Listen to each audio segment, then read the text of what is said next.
Olá, turma do quarto ano, tudo bem com vocês? Esse vídeo eu vou fazer uma revisão, né, um apanhado de tudo que nós estudamos nessa quarentena em História, tá? Tá muito tranquilo o conteúdo, eu tenho certeza que não vai ter dúvida, não. Quando tudo começou, como viviam os primeiros grupos humanos, né? Foi o que na quarentena nós partimos daí. Os primeiros registros humanos. Gente, os arqueólogos trabalham em busca de vestígios, investigam esqueletos, objetos, fósseis, pinturas rupestres e outros registros. Nós estudamos anteriormente tantos objetos, tantas cartas, diários, coisas que servem, porque não são só os fósseis. Quando a gente pensa no passado, a gente pensa só nos fósseis, esqueletos, pinturas rupestres, e não é isso, né? Esses vestígios que os arqueólogos buscam, que os historiadores buscam também, falando não só dos arqueólogos, eles vão juntando, como eu sempre falei, como um grande quebra-cabeça, né? Eles vão juntando pecinha por pecinha para nos contar como que foi, o que aconteceu no passado, como que as pessoas viviam, como que elas eram, e várias coisas que a gente estuda na história é por causa dessas pecinhas, de pouquinho em pouquinho que eles foram juntando e conseguiram nos contar, tá bom? E aí, começa a divisão da pré-história. Então, eu vou falar um pouco do Paleolítico, tá? As características do Paleolítico. Sociedades em classes, o nomadismo, primeiros instrumentos, madeira, pedras e ossos, caçadores, primeiros rituais, coletores, controle do fogo e era conhecida como Idade da Pedra Lascada. Então, deixa eu explicar tudo isso que eu li. A Idade da Pedra Lascada, porque eles estavam começando, foi o início da construção de ferramentas, né? Então, como eles não tinham aperfeiçoado essa técnica de construção das ferramentas, a pedra era lascada, né? Mais para frente, no Neolítico, a gente viu que a pedra o nome mudou, é a pedra polida, porque eles já tinham aperfeiçoado as técnicas. Esses instrumentos eram feitos de madeira, pedras e ossos, né? O que está falando aqui.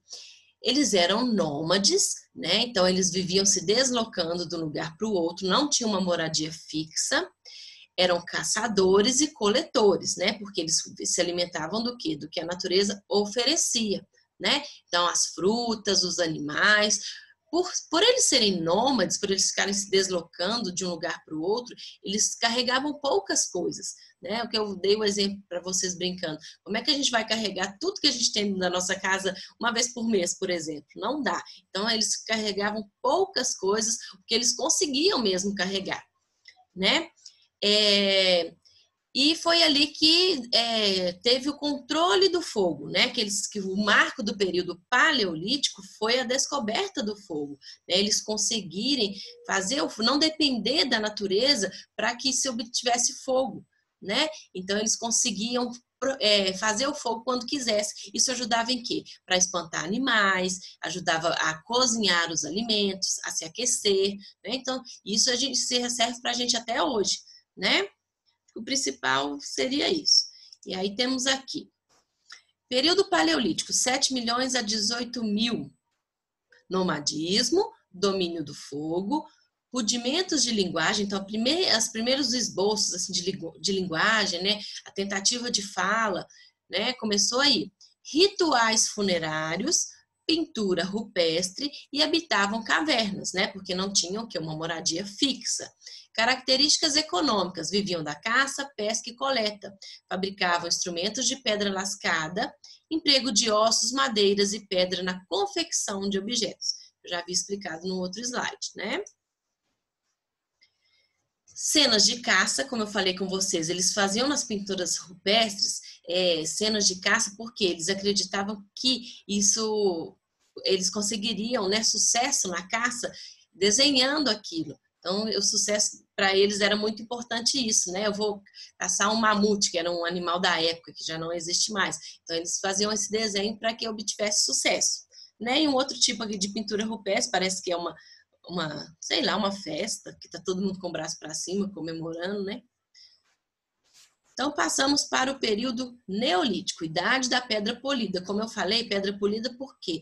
Porque os instrumentos já estavam sendo mais aperfeiçoados as ferramentas, os instrumentos, né? Então, a pedra que era lascada no início passou a ser polida, né? Sociedades em classes, sedentarismo, cerâmica, aperfeiçoamento dos instrumentos, caçadores e criadores, aperfeiçoamento dos rituais, invenção da roda, coletores e agricultores. Então, vamos lá.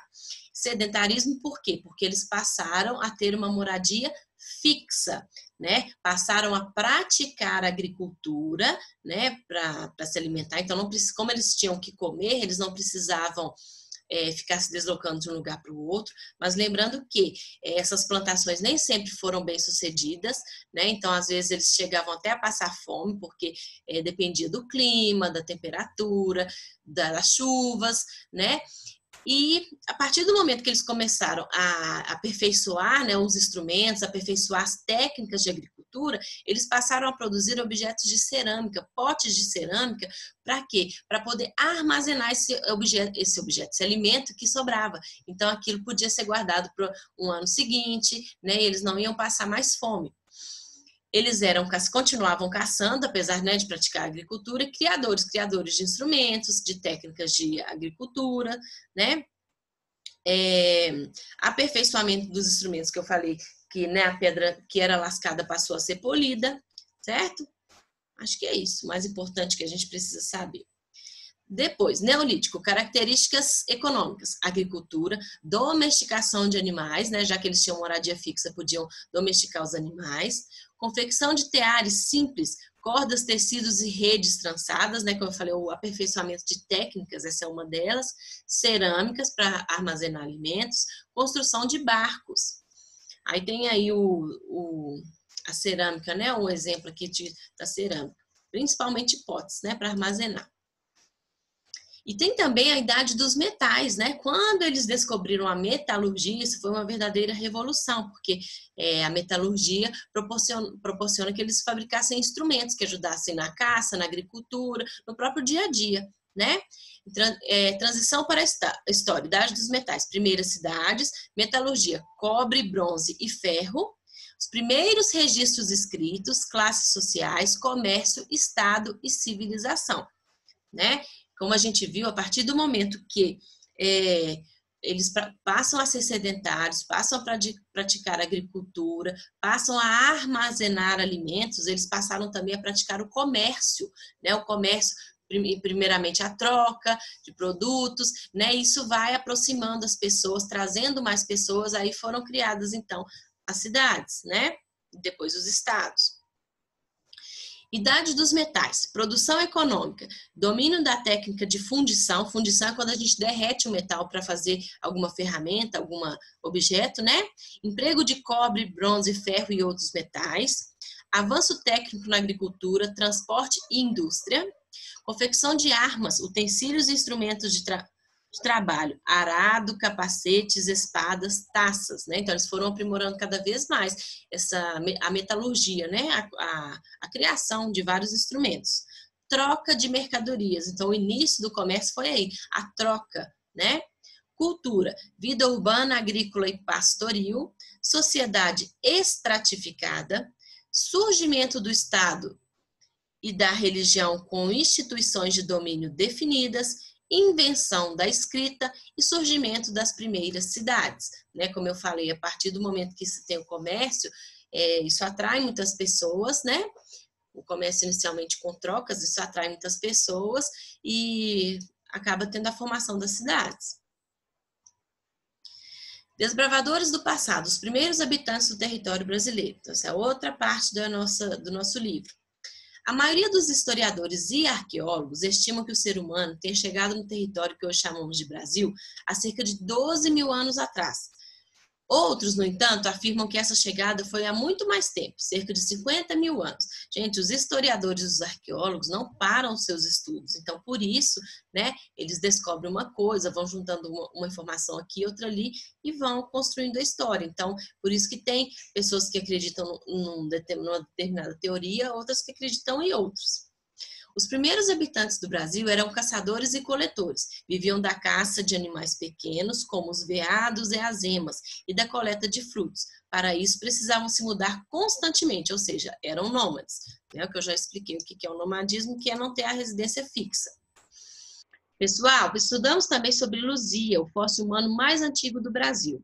Reconstituição do rosto de Luzia. A gente até chegou a ver, só lembrando, que a Luzia foi encontrada por Peter Lund, né, num sítio arqueológico em Lagoa Santa, aqui em Minas Gerais, pertinho de Belo Horizonte, e que essa foi a reconstituição do rosto, né, da Luzia, que chega mais perto dos, a gente pensa assim, dos africanos, mas não, dos indígenas americanos, dos índios americanos, tá? Que foi o que a gente estudou, e teve até um exercício do livro falando isso, que a feição do rosto dela não é parecida com a dos, é parecida dos africanos, mas assemelha mais a dos índios americanos, tá? Os indígenas na época da chegada dos portugueses. Então, olha só, o descobrimento do Brasil ocorreu no dia 22 de abril de 1500, né? Isso tudo nós já vimos, nós já sabemos que as caravelas chegaram, né? Que o primeiro encontro entre os portugueses e os índios foi pacífico. O que é isso? Não teve uma agressão nem por parte dos índios, nem por parte dos portugueses, mas teve um estranhamento. O que é isso? Os portugueses acharam muito estranho o fato dos índios andarem nus, né? O fato deles terem barba, isso tudo para eles é muito estranho, porque não fazia parte da cultura deles.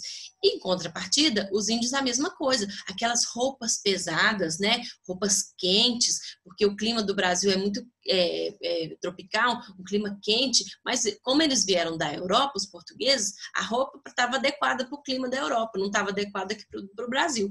Então, os índios também acharam muito estranho, aquelas roupas, perucas, sapatos, né? Então, não foi um encontro violento, um atacou o outro. Não, foi um encontro de estranhamento. Um achou esquisito mesmo o jeito do outro, né? Porque aqui fala mesmo que nesse contato foi um verdadeiro choque de culturas, houve estranhamento de ambos os lados. Os portugueses estranharam muito o fato dos índios andarem nus, enquanto os indígenas também estranharam as vestimentas, barbas e caravelas dos portugueses. No caso das caravelas, porque eram navios grandes, né? E os índios estavam acostumados com canoas, pequenas canoas, né? Para pequenas viagens. Agora, uma caravela já era uma viagem bem mais longa, né? Por onde andam os indígenas brasileiros? Na época da chegada dos portugueses ao Brasil, haviam cerca de 3 milhões de nativos. Nativos são os índios, né? Grande parte dessas tribos desapareceram devido à violência, às doenças ou à perda de suas terras, decorrente do processo de colonização feito pelos portugueses. Então, como eu falei antes, né, no início, quando os portugueses chegaram, isso foi uma chegada pacífica. Depois eles começaram a escravizar os índios e aí não teve mais essa passividade, né? Então, por causa da violência exercida pelos portugueses contra os índios, diminuiu muito a quantidade de índios, né? Muitos morreram. Doenças também que foram trazidas pelos portugueses, né? Mataram muitos índios. Eles não tinham resistência para aquelas doenças, não existia vacina naquela época. Perda de suas terras também, houve muita guerra, muita luta, né? Os índios resistiam contra a perda, não queriam dar de mão beijada as terras deles, né? E muito menos serem escravizados, né? Atualmente, boa parte dos indígenas brasileiros vive nas regiões rurais, né? Então, os que ainda existem, que são poucos, bem menos, né? Vivem em áreas rurais. Hoje, o Brasil conta com mais de 890 mil indígenas. Gente, 3 milhões, que era no passado, na época da chegada dos portugueses, para 890 mil, é uma quantidade muito pequena com relação ao que tinha, né? Por isso o título do nosso livro, Por Onde Andam os Indígenas Brasileiros, né? Então é isso, pessoal. Bons estudos, né? Façam a revisão com muita atenção, que ela vai ser a base para a nossa prova, né? Então, eu expliquei aqui o que vai ser necessário mesmo para os nossos estudos, sem aprofundar demais, né? O que realmente vai ser necessário, o que está no nosso livro, né? O que vocês vão precisar para fazer a prova e o que cabe aí ao 4º ano, tá bom? Então é isso, o conteúdo, como vocês viram, muito simples, né? Foi estudado, foi feita atividade, as atividades foram corrigidas, não vai ter dúvida não, tá bom? Até a próxima. Beijo!